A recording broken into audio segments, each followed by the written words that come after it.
The click of the key in the lock was sharper than usual, a metallic shriek, cutting through the suffocating silence of our apartment. It was almost midnight. Gloria, my wife, burst through the door, a manic giggle escaping her lips. Her usual composed demeanor was replaced by a wild, almost reckless energy. Her eyes, usually so soft, sparkled with an unsettling glee. Late meeting, she ched the words, laced with a disingenuous cheerfulness that grated on my nerves. She smelled of expensive cologne, a scent utterly foreign to her and to our modest life. I'd known for months the late nights, the hurried phone calls, the subtle shift in her demeanor. All the insidious tendrils of infidelity had woven themselves into the fabric of our life. Months of gut-wrenching doubt, of sleepless nights spent staring at the ceiling, wrestling with the painful truth I'd been a fool, clinging to hope, to the belief that my Gloria, my RCK, my best friend, wouldn't do this to me. But the laughter, that laughter confirmed everything my carefully constructed plan had been brewing for weeks. It wasn't about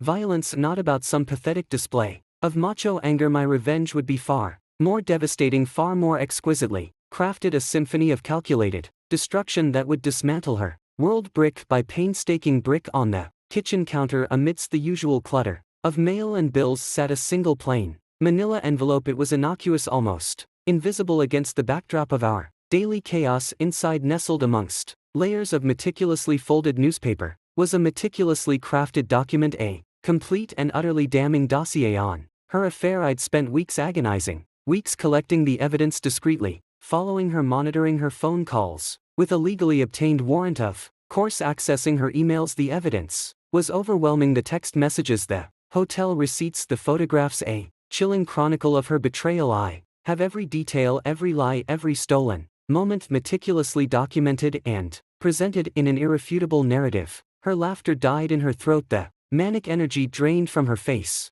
leaving behind a mask of pale terror. She saw the envelope, her eyes darted to me, a flicker of fear replacing the earlier bravado. She reached for it, her hand trembling. I didn't stop her. Her breathing hitched as she unfolded the newspaper, revealing the meticulously crafted document. Her eyes widened, first in disbelief, then in horrified recognition. The meticulously organized details slammed into her like a physical blow. The casual, almost affectionate tone I'd adopted in my report, detailing the intimate specifics of her affair, amplified the cruelty of the truth. I hadn't made it sensationalist, I had made it brutally factual, stripping away the romantic lies she had woven around her betrayal. She read the names, the dates, the locations, the meticulously documented timeline laid bare the extent of her deception. Her face contorted, a grotesque mixture of shock, guilt and terror. The color drained from her lips, the manic energy was gone, replaced by a horrifying stillness, as if she was witnessing her own demise in slow motion. When she finally looked up,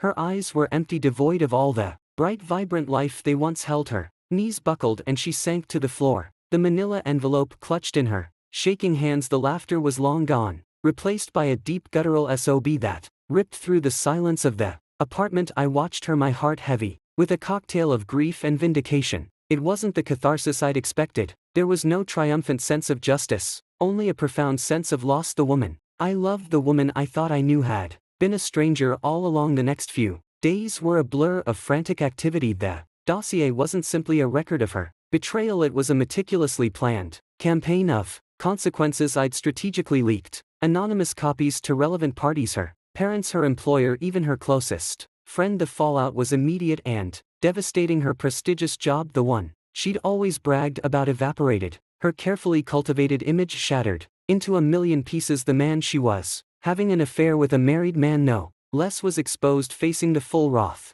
of his own family and social circle. Her parents, who had always adored her, were heartbroken and utterly disgusted. Their once prized daughter, their perfect image of success, was now a pariah. Her once vibrant social life withered and died. I didn't enjoy watching her world crumble. It wasn't a feeling of pleasure or triumph, but rather a sickening sense of finality. It was the shattering of a dream of a shared future that had existed only in my mind. The legal ramifications were inevitable. I initiated divorce proceedings, and the process was swift and brutal. She fought, of course, desperate to salvage what little was left of her life, but the evidence was insurmountable. The court proceedings were a mere formality, a punctuation mark at the end of a tragic story. The day the divorce papers were finalized, I didn't celebrate. I felt nothing but an emptiness that threatened to swallow me whole. My revenge had been Complete, devastating and utterly effective, but the victory felt hollow. I had destroyed her life, but in doing so I